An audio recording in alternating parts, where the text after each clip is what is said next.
Iya. Oke.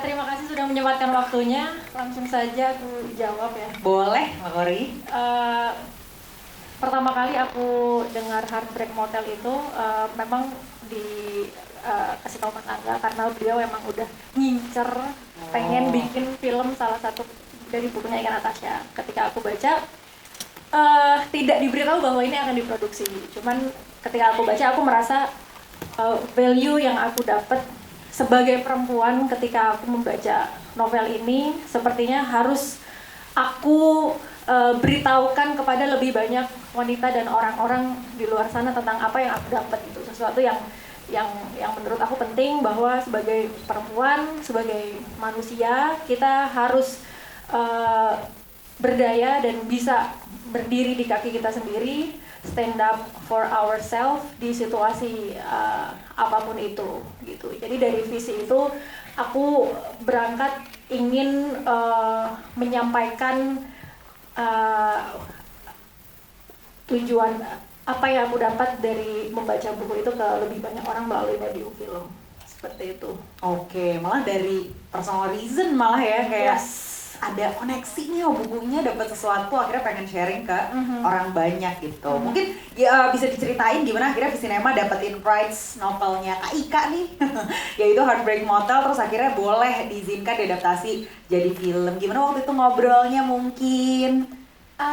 Ngobrolnya itu cepet banget ya, karena mereka berdua, Kak Ika dan Visinep itu sepertinya udah punya koneksi gitu. Wah. Yang emang udah dari lama mereka saling ngefans satu sama lain. Jadi untuk mendapatkan rights itu juga tidak perlu waktu begitu lama ya untuk memprosesnya. So kayak setiap peran akan menemukan jodohnya, ya setiap karya juga akan dipertemukan dengan jodoh dari pembuat karya yang lain. So kayaknya emang destiny. Keren, makanya kolaborasi perdana juga nih antara Ika Natasha dan juga Mas Angga Dwi Mas Sasongko, sangat penasaran sekali. Terima kasih Kak Kori jawabannya. Sama-sama. Langsung ke Mas Angganya nih. Waduh, Heartbreak Motel Mas. Tadi sempat aku ngomong di awal gitu kan, ini filmnya sebenarnya light banget ceritanya, tapi produksi serius banget. Selalu kayak gitu loh Mas Angga ya. Dibikin oleh dengan 3 format loh teman-teman. 3 format produksi, yaitu ada yang digital, ada yang pakai film pita seluloid ya,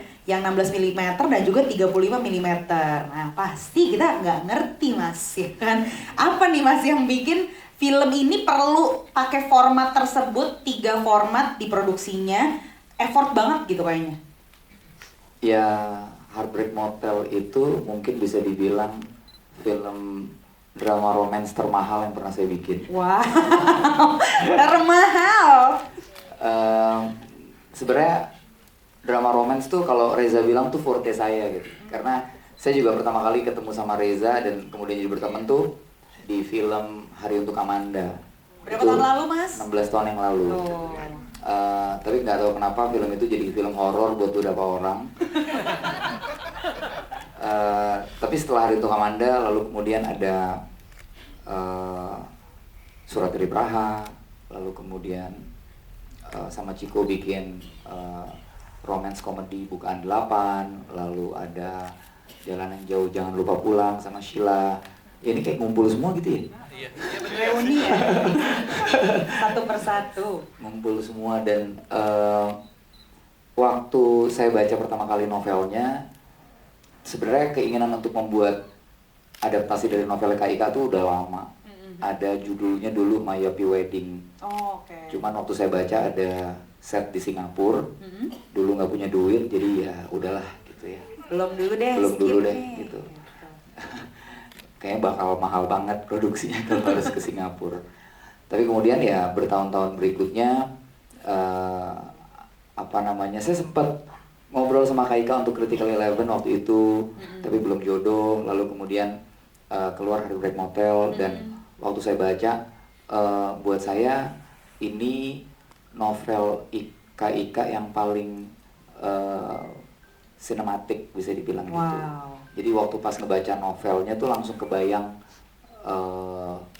bagaimana visualisasinya nanti. Sampai akhirnya saya merasa gimana ya memberikan pengalaman sinematik yang baru buat penonton saya terutama yang pernah nonton Hari Tua Kamanda, pernah nonton Surat dari Praha, pernah nonton NKCTHI, Jalan yang Jauh Jangan Lupa Pulang, tapi sesuatu yang berbeda gitu. Dan saya melihat skripnya waktu ditulis sama Mas Alim ada potensi untuk kita bermain dengan format yang dinamis. Jadi ada cerita yang direkam dengan kamera digital, ada sub cerita yang juga direkam dengan kamera celluloid 16 mm, ada sub cerita yang direkam dengan kamera celluloid 35 mm, dan ini untuk bisa memberikan sebuah pengalaman menonton 3 dunia yang berbeda, nggak cuman dari karakternya aja, tapi juga dari bagaimana secara sinematografi visual tersebut disajikan, gitu. Jadi akhirnya kami sepakat, kami memutuskan untuk menggunakan 3 format, dan yang paling lucu sebenarnya adalah Kor itu baru comeback jadi produser setelah berapa tahun, Kor? Setelah 4 tahun off. Karena melahirkan, lalu kemudian pindah ke Bali, terus akhirnya yuk bikin film lagi, terus tiba-tiba filmnya pakai celluloid di mana processingnya nggak bisa dilakukan di Indonesia.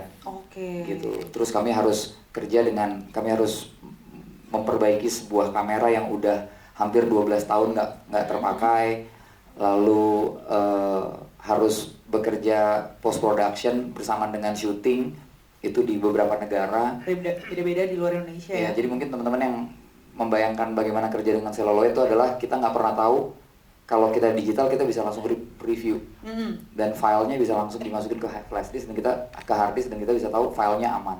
Kalau digital enggak, kita rekam lalu pita filmnya harus diprocessing dulu untuk kita tahu hasilnya tuh jadi apa enggak. Benar. Fokus apa enggak. Matanya Ciko juling apa enggak misalnya, ngelihat kamera apa enggak, kita nggak pernah tahu tuh. Ya kan? Nggak bisa ada preview ya Mas ya? Nggak bisa ada preview yang asli gitu. Jadi ya seru banget selama syuting, kita selalu deg-degan, dapat kabar dari Taiwan, udah selesai diproses gitu, terus semua orang akan lihat, nonton gitu. Jadi dan syutingnya jauh lebih, saya ngerasa karena ini format yang sering saya pakai dulu waktu awal-awal saya jadi sutradara, dan format ini yang bikin saya nggak cuma nostalgia sebagai sutradara, tapi juga memberikan satu pengalaman baru ke banyak teman-teman yang belum pernah syuting dengan format film ini, bahwa ini format yang sangat nyaman dan mindful gitu ketika kita syuting. Itu sih yang paling seru dari proses syutingnya Heartbreak Motel. Mungkin itu yang bikin mahal ya, udah kalau amit-amit salah harus retake, pitanya baru lagi gitu. Keren banget, tapi sangat serius sekali. Jadi bukan hanya 3 dunia dari aktornya aja, tapi juga visual yang disajiin buat teman-teman semua nanti. Wow, keren. Lanjut ke penulis novelnya nih, Kak Ika Natasha. Seneng banget lagi-lagi gitu ya, kalau novel Kak Ika udah banyak kita tahu difilmin gitu. Tapi tadi lihat teasernya gimana Kak? Kesannya tuh pertama kali nih. Ini udah yang ke 200 kali nonton. Oh, Kak Ika 200 kali ya. Udah diliatin dulu. Pantesan kemarin bisa prank tuh di Instagram. Yang jelas ya, makasih teman-teman yang udah hadir, ketemu lagi setelah sekian lama, nggak lama-lama banget. Dan tentu dari aku pribadi tuh selalu pengen bahwa tiap ngeluarin buku baru itu harus beda dan punya value yang lebih baik dari buku sebelumnya. Demikian juga sebaiknya juga adaptasi filmnya kan gitu. Terus waktu aku ngelihat hasil syutingnya gitu, kemudian ngelihat teasernya, yang aku rasakan adalah Heartbreak Motel ini waktu aku menulis itu jadi playground buat aku pribadi untuk keluar dari zona nyaman, tetap bermain di ranah romance tapi bermain dengan hal-hal yang baru. Dan buat Angga, ternyata kami berjodoh, kami ternyata lagi sama-sama cari playground baru. Jadi buat Angga ini playground baru juga untuk dia bereksplorasi dengan cara dia bercerita. Dan waktu lihat teaser tadi aku yang wah gila sih ini. Gila, kayak jiwa ceritanya dapat, karakternya luar biasa. Kalau istilah Korea tuh ya, kita dapat Chung Muro loh. Chung Muro. Chung Muro itu aktor. artinya Tomorrow dong kalau besok. Untung di depan publik ya, kalau nggak udah Tomorrow. Beda nih. Kenapa tuh kurang-kurangi ya. Kalau Cemuro itu artinya aktor dan aktris yang sangat senior, yang aktingnya udah nggak diragukan lagi. Dan di sini kita punya seorang Reza Rahadian, seorang Chico Jericho, seorang Laura Basuki, ada Sheila, ada Om Dwian, Kamaya, Om Pierre gitu kan, kemudian ada Cornelio, ada Om Jeremy. We have a lot of great important talents di sini. Luar biasa. Dan aku setuju banget.